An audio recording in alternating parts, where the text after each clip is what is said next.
So, I hope you've enjoyed my last few videos, and I'm going to start putting more skin on the bones, as it were, about what incarnational mission might look like. I want to start off with a story. The story is of a guy, respectable man. He wants to meet Jesus. He wants to have a conversation with Jesus, but he doesn't want to ruin his reputation. So he comes to Jesus in the middle of the night. He comes in the dark of the night. His name's Nicodemus, and he approaches Jesus. And they have this long-winded conversation.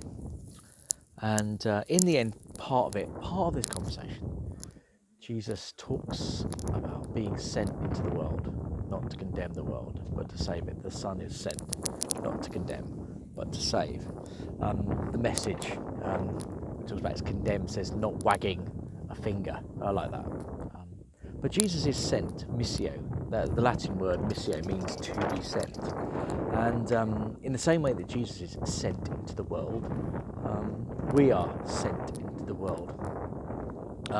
One of the issues we have, in some ways, is our understanding of humanity and divinity. That Jesus is both fully man and fully God. And Richard Rohr says in Western Christianity, we have learnt more from Plato, where body and soul are at war, than Jesus, where body and soul are at one. And it's in the incarnation, in body and soul being one, that we understand salvation. The salvation of God isn't just a moment that happens on the cross. It's the very being sent, the missio of God, being sent into the world. And Jesus comes as salvation. Jesus is the embodiment of salvation.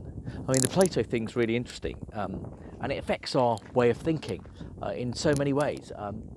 Tom Wright says that we have a Platonized eschatology, which means we kind of separate heaven and earth, and we see heaven as a good place that we're going to go to, and earth as this dirty place where we live and exist. And that Platonized idea of that one day we'll go up to heaven when we die, rather than the biblical idea of that one day heaven will come to earth, is one that impacts our missiology and our way of thinking, on our understanding that we are in the world. Jesus prays at the end of John that, that he doesn't pray that we get taken up out of the world, but actually that we are entrenched, embodied into the world, that we really understand that calling to be embodied.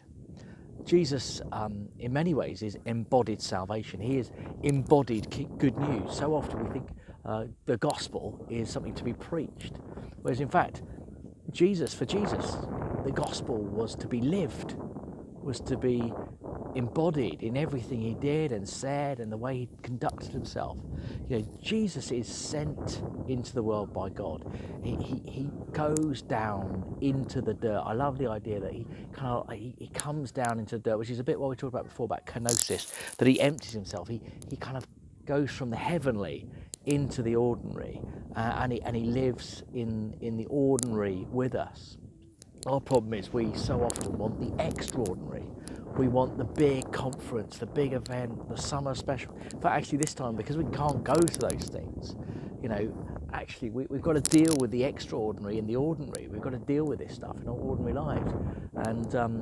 And so ordinariness, the ordinariness of life, that's something we need to do. We need to be gospel people in the ordinariness, in the ordinary everyday, down in the dirt with people, living with people. That's why incarnation is so important. It's about being with people, living with people, spending our time with people, walking the same paths, going to the same shops, experiencing the same problems, difficulties, life. And that's why we as a church find it so difficult to reach the poorest, because too often our churches are stuck away in either town centres or city centres or in nice suburban areas, and they're not in the urban inner city. They're not embodied into those areas, which is why the urban inner city and some of the rural areas are some of the most unchurched, even de-churched parts of the United Kingdom. And we need to be people who embody the gospel, the good news, like Jesus did, in our communities, and especially in the urban inner city. You know, in some ways, the idea, this Platonic idea that there's a good soul, good heaven, and body and earth is actually goes back to a very early Christian heresy called Gnosticism. And unfortunately, Gnosticism rears its head throughout our Christian history. We're constantly trying to kind of like hark back to that Gnostic idea that spirit is good and physical is bad. Jesus doesn't come saying that. Jesus comes in Christology as both God and human, okay, fully divine, fully human. The alliance of body and soul. And I think we need to recognise that. And that needs to drive our mission. So, missio, to be sent, what it means to be sent, to be embodied, to live out, to do these things. Missio. And then we join in with the Missio Dei. The Missio Dei is the mission of God. That isn't a mission that we've got that's from ourselves. It's actually joining in with what God is already doing.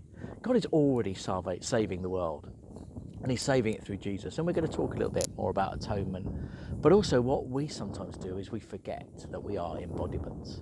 We have a mythological idea of a revival where the Spirit will come and lots of people will suddenly fall over with, you know, and find themselves in God's in relationship with God, because actually we don't necessarily want to do the embodied stuff, the day-to-day stuff, the ordinary stuff.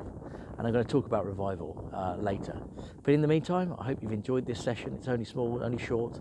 I'll continue with the Missio Dei theme over the next few days, and I hope that's helpful to you. If you've got any feedback, comments, do leave them. Let me know. I'd love to know how you're getting on with this stuff. In the meantime, I'll see you soon. Bye-bye.